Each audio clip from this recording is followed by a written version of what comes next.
We are going to study logarithmic function. ये क्या होता है बेटा? आपने एक्सपोनेंशियल फंक्शन पढ़ा होगा.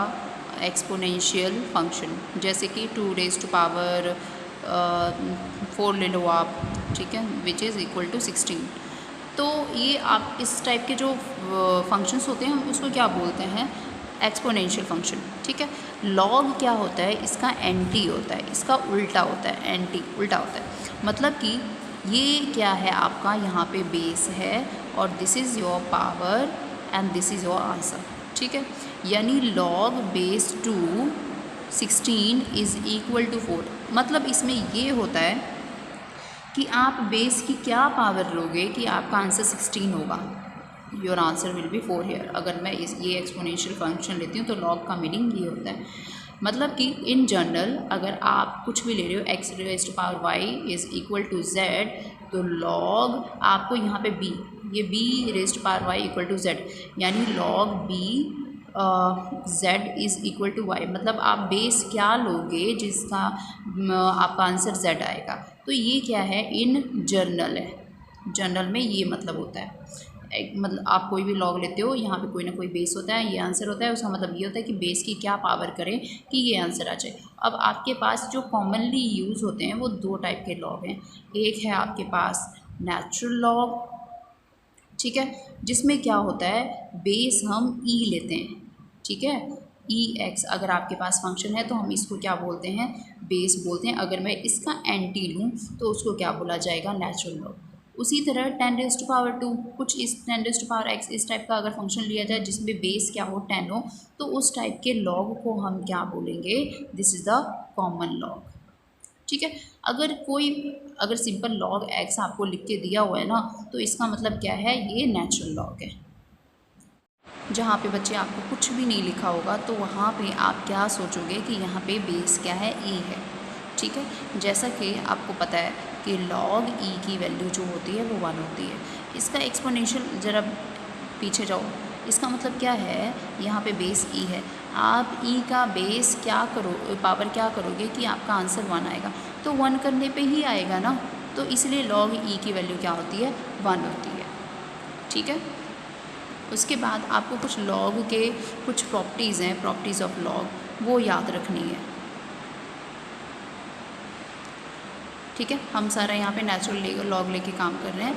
अगर आपको लॉग, इसको एंगल ही मान के चलो, लॉग का एंगल एक्स और वाई, जिस तरीके से साइन में से एंगल हम अलग नहीं कर सकते ना, लॉग में से भी एंगल हम अलग नहीं कर सकते. अगर ये आपको प्रोडक्ट में दिया हुआ है log x multiply by y, तो आप इसको मल्टीप्लाई में कन्वर्ट कर एडिशन में कन्वर्ट कर सकते हो. Log x plus log y convert कर सकते हो. ओके. नाउ अगर आपके पास ये क्या दिया है? रैशनल में दिया है, डिवीज़न में दिया है, तो आपने क्या करना है? इसको सब्ट्रैक्शन में कन्वर्ट कर लेना. ये बेटा प्रॉपर्टी है, कुछ क्वेश्चन नहीं है. This is the only the property. First को सेकंड थर्ड. अगर कोई पावर है इसके ऊपर तो वो क्या हो जाएगा? मान लो इसकी पावर वाई है, तो वो पावर लॉग में क्या होता है? आगे आ जाता है. तो ये जो है आपने प्रॉपर्टीज़ याद रखनी है जब हम क्वेश्चन सॉल्व करेंगे. लॉग के क्वेश्चन बहुत ज़्यादा एग्जाम में आते हैं. मैं आपको एक एग्जांपल दे रही हूँ. X raise to power x, इसको वाई मान लेते हैं. आप इस टाइप के फंक्शन को कैसे सॉल्व करोगे? X raise to power x, कुछ तरीका नहीं है, क्योंकि एक्स रेज़ टू पावर 10 होता था तब आप प्रोडक्ट जो पावर रूल लगा देते थे, पावर बाहर आ जाता था और इसमें से 1 माइनस कर देते थे, तो इसका derivative 10x raise to power 9 आ जाता था. पर यहाँ पे क्या किया जाए? यहाँ पे आपको लॉग लेना पड़ेगा. टेकिंग लॉग बोथ साइड, आपको दोनों साइड क्या करना पड़ेगा? लॉग लेना पड़ेगा. Log of y is equal to log of x raise to power x. ठीक है. इस तरीके से है ये. अब आपको ये देखो, लॉ, ये थर्ड रूल ये बता रहा है कि लॉ के अंदर जो एंगल है उसका पावर है, तो आप उसको क्या कर सकते हो? बाहर लगा सकते हो. ठीक है. यहाँ पे क्या बच जाएगा? Log x. ये तो इधर आ गया, ये तो यहाँ पे आ गया. ठीक है. आपके पास क्या बच गया? Log of y. अब एक और चीज़ आपने प्रॉपर्टी में याद रख लेनी है बेटा. फोर्थ प्रॉपर्टी लिख लो कि लॉग ऑफ एक्स का जो डेरिवेटिव होता है विद रिस्पेक्ट टू एक्स, वो क्या होता है? 1/x होता है. ठीक है।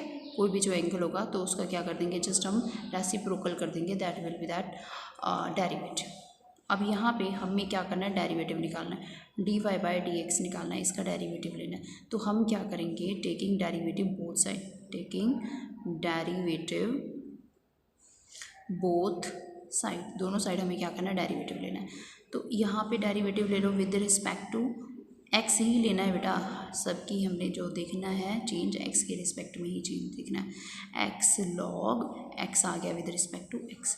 यहाँ पे दो फंक्शन है, ठीक है, एक एक्स और एक लॉग एक्स है, तो यहाँ पे क्या लगेगा, प्रोडक्ट रूल लगेगा। यहाँ पे तो सिंपल लॉग वाई, अभी अभी हमने पढ़ा है कि इसका लॉग वाई का, लॉग एक्स का क्या होता है 1 ओवर एक्स है, तो लॉग वाई का क्या होगा 1 ओवर वाई होगा।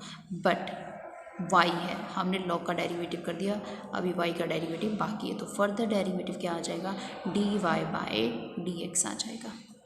नेक्स्ट यहाँ पे देखो, यहाँ पे बेटा दो फंक्शंस हैं, वो भी प्रोडक्ट में, तो आपको ये रूल याद होगा कि जब डेरिवेटिव आप u और v का करते हो, दो प्रोडक्ट में जब फंक्शन उनका करते हो, तो first as it is second का डेरिवेटिव, ये डैश का मतलब डेरिवेटिव होता है, प्लस फर्स्ट का derivative second as it is. तो यहाँ पे भी हम क्या करेंगे, फर्स्ट का डेरिवेटिव कर लेते हैं, सेकंड को एज इट इज़ रख लेते हैं, प्लस सेकंड का डेरिवेटिव कर लेते हैं और फर्स्ट को एज इट इज़ रख लेते हैं। ये क्या आ जाएगा 1 over y d y over d x, ये तो ख़त्म हो गया। यहाँ पे क्या बचा, लॉग एक्स बचा।